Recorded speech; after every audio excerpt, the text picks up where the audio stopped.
प्रेम से बोलिए शिव शंकर भगवान की जय।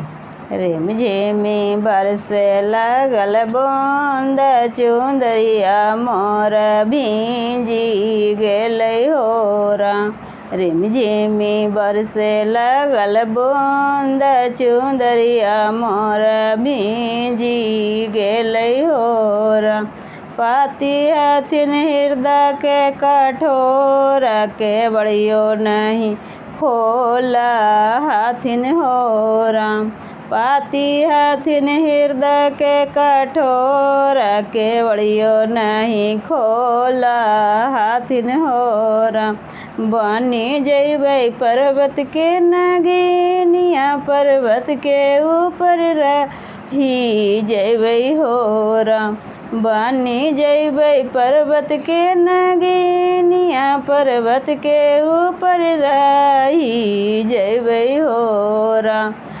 शिव गुरु जैथिन पर्वत घूमे चरण में लटपटाई जइबै होरा।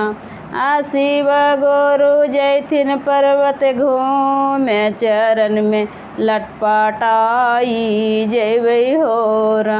रेमी झेमी बरसे लगल बूंद चुंदरिया मोर भींजी गेलै होरा। रेमी झेमी बरसे लगल बूंद चुंदरिया मोर भींजी गेलै होरा। बेटा हथिन हृदय के कठोर के बड़ियो नहीं खोला हथिन होरा। बेटा हथिन हृदय के कठोर के बड़ियो नहीं खोला हथिन होरा। बनी जइबै बघिया के कोयलिया से बघिए बघिए रही जइबै होरा।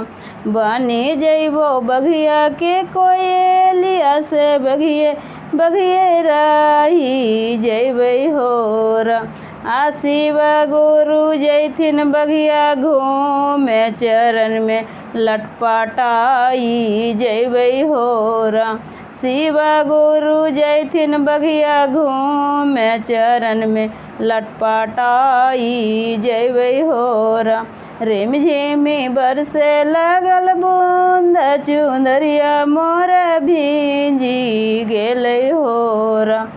बेटी हथिन हृदय के कठोर के बड़ियो नहीं खोला हथिन होरा। बेटी हथिन हृदय के कठोर के बड़ियो नहीं खोला हथिन होरा। बनी जइबो जलवा के मछलिया से जलवे जलवे रही जइबै होरा। बनी जइबै जलवा के मछलिया से जलवे जलवे रही जइबै होरा।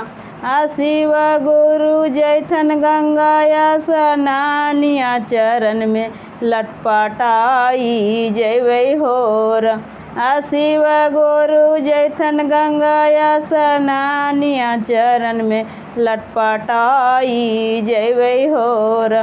रेमी झेमी बरसे लगल बूंद चुंदरिया मोर भींजी गेलै होरा। प्रेम से बोलिए शिव शंकर भगवान की जय। मेरा वीडियो अच्छा लगा तो चैनल को ज़रूर से ज़रूर सब्सक्राइब कीजिए।